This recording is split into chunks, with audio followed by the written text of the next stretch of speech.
अभी तक मेरे चैनल को सब्सक्राइब नहीं किए हैं तो नीचे रेड कलर का होगा सब्सक्राइब करें और दबाएं बेल आइकन को ताकि मेरा हर एक अपडेट्स मिले आपको सबसे पहले। tani waxay ku saabsan tahay qof dunidan ku cidloonaya waxa uu la dagaalamayaa farxadii ka sii fogaanaya noolaha dhamaantii doorbidaya nolosha kaliya inuu ku noolaado ka qoostay aaminaadii dadnimo balse waxay moogtahay naftani in farxad la'aan aan dunidan la saarnaan karin waa ruux maxbuus oo noqday caashiqii ciqaabtu leeyahay noqday dulmana xaqiisa la duufsaday lana tacaalayo weli nabaradii uu cishqiga u geystay ma duufaan baa celin karta mar hadduu jacaylku xargaha goosto balse daruurtii hilaacdiyo dayrtii daadaaba waa mid daba socda nafsigu haddaba yaan dow cidlaa hadalka aan ka tuurine maxay tahay musiibada ku habsatay ruuxani dunida ku sii silcaya ee maxbuuska jacaylka u noqday waxa uu ahaa mid ku guulaystay imtixaankii koowaad ee indhahayga wana sii dhacay maanka iyo qalbiga xaqiiqdii waan ku kalsoonaa dhool cadayntii iyo hadallo ka jinlamood ahaa oo aan isweydaarsanay kulankii koowaad waxa si tartiib ku sii hana qaaday ubixii kacaanka ee aan beernay inagoo si siman u wada qaybsanay wax walba oo farxadda awoori karay xilligaasi waan xasuusan karaa inaan tamashleen ku tagnay meelo badan oo aan ku soo wada bandhignay sawiro ka turjumaya astaanta jacaylkeena oo aan ilaa hadda markaan indhaha ku qabto ilintu ay iga daadato waxaa sheekadeeda ku bilowday mid ka mid ah mucaashaqiinta Soomaaliyeed gabar aynu ugu magac darnay dibanaha qarniga taa oo la wadaagtay mid ka mid ah qisooyinkii nolosheeda ugu murugada badnayd oo ilaa hadda ay ka soo kabsan laadahay oo ah mid jacayl wuu koobnaa waqtigii aan farxadda wada qaadanay balse qalbiyadeena waxaa ka dhex shidnaa shumacyo jacayl oo u ekaa kuwa aan weligood damaynin inagoo gacmaha is haysana ayaan wacad ku ganlay inaan caqabad walba oo nolosha ahi aan ka wada hortagno waxaan ugu soo horeeyay safar oo xilli dhawaa u bixilay boqorkii noloshayda waxaan galay waqti iska yar xanuun badan oo daqiiqadihii ay saacad la noqdeen saacaduna ay maalin iigu leekaatay maalintii ayaa u ekaatay bil dhaqaaqeeda halka bishu ay sanad la noqtay walow uu sanadkii qarnigu leekaaday muuqaal ahaan laakiin dhammaan waxay ahaayeen kuwa iska mal awaala waan aaminsanaa inaan maalin ka bixi doono murugada aan salkiiraadka lahayn oo aan iskaga dhex jiray markuu jacaylkeygii mar kale garabkeyga ku soo noqdo balse maxaa dhacay doontii mixnada istaarane maalin ka mid ah maalmihii musiibooyinka ayuu wiil dumaashii ahaa oo isoo wacay oo ii sheegay qabar jabin karay ama baabi'in karay xilligaasi buuraha badaha iyo webiyada waana midka halkan maanta i keenay kaa oo iga dhex saaray dadkii aan la noolaa iga baabi'iyay noloshaydii oo idil i dhaafiyey farxaddii waxa uuna ahaa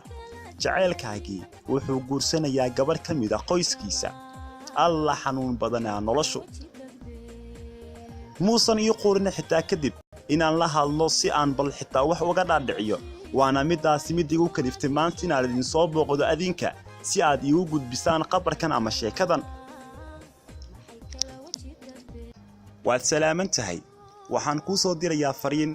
ujeedkayga ma ahan in jacayl xilli hore lumay aan ka dalbanay inaan soo cusboonaysiino in qof iga dheeraaday aan ka dalbanay inuu mar kale dib iigu soo noqdo ama aan weli ku wahay qofkii shalay aad qiyaantay ee sida dhabta ah kuu jeclaa adiga horta maxaa tahay maxaase ka samaysan tahay farxad miyaad ku helaysaa jibinta qalbiyada ku afduuban horta sidan caadaada miyaa adiga nafteedani miskiinta ahi maxay kaa samaysay qalad miyaan ku lahaa inaan ku jeclaaday waxaad igu beertay cudur aan isagoo kale horay aan u arag waana mid kiiga xiray gabi ahaanba dibnaha ee halkan i dhigay qaado ilinteydii dhammaan xanuunkeyga gadaan laha u soo fiirin dhibkaad ii geysatay iida in xanuunka kelinimada aan ku noolaado hana soo fiirin gadaashaada hadday kuu tahay inaad guulaysatay qaado oo xambaaro baroortayda ileen waad u qalantaa in aad qalbiyada la dhaawacay aad ku faantide fadlan ii dhaaf nolosha oo keliya waad dhaawacday in ka badan dareenkii iyo jacaylkii aan kaa mudnaa ma waxa ugu wacan arrintaas jacaylka badan ee aadan istaahilin ee aan kuugu deeqay kalsooni ayaan qalbigayga kuugu furay iyo aaminaadaan ku aaminay laakiin maxaad samaysay waxaad ka faa'iidaysatay indhahayga xiran adigoo igu talaalay suntii caashaqa haba dhacdee sidan balse maxaa kuu kalifay inaad khiyaano intan leegaad ii geysato mise jaceylkan ku siiyay ayaa dhibaatada abuuray waxaad iga soo dhex bixisay qasrigii weynaa waxaad keentay halkan oo aan hadda ku noolahay waxaana qof waalan laygugu tilmaamay waxaad adigu sabab u tahay xitaa wax kale iska dhaaf waxaan isla hadlaa markaan marayo wadooyinka oo aan xasuustaa waxyaabo badan oo ina dhex maray musalsal ayaad jilayso oo qarash ayaa kugu socday mise entertainment iyo madadaalo ayuu kuu ahaa wixii aan samaynayno oo idil si kastoo yahaataba haddii aadan jecleen maxaad waqti ii siin weyday waan isku dayi lahaa inaan ku kasbado wax walba haygu qaadatee balse ma aqaan hadda waxaan ku tilmaamo wixii dhacay ma dumarka ayaa noogu xumahay laakiin waan haysanay jaanisaan isku qurxiyo waan ogahay nafteedani way qaldan tahay oo adiga ayay ku dayacday laakiin inaad sidan oo idil aad iiga fogaato maysan ahayn balanto ama maysan ahayn mid inaga dhaxaysa waxaad tahay dilaa oo maskaxdayda fikirkii ayaad ka dishay waxaad tahay beenlow oo dacar ayaad iigu sheegtay malab waxaad tahay tuug oo qalbigayga ayaa xaday kuma qanacsan inaan kula sii hadlo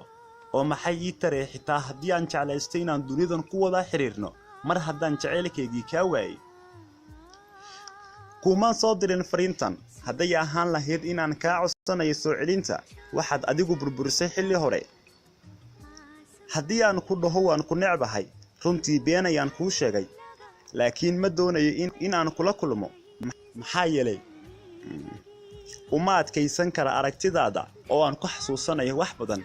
laakiin waxaan mar walba kuu sheegayaa waxaad ahayd ruux laaftayda ku weyn qalbigaygana uu aad u jecel yahay halkaad dhigtay ayaase ahayn meel aysan nafteydan ku qanacsanayn fadlan ii soo jawaab iina xaqiiji maxay ahayd sababta kugu geliftay inaad iga fogaato oo aad iga doorato ruux kale waad maasan tahay calafkii rajadan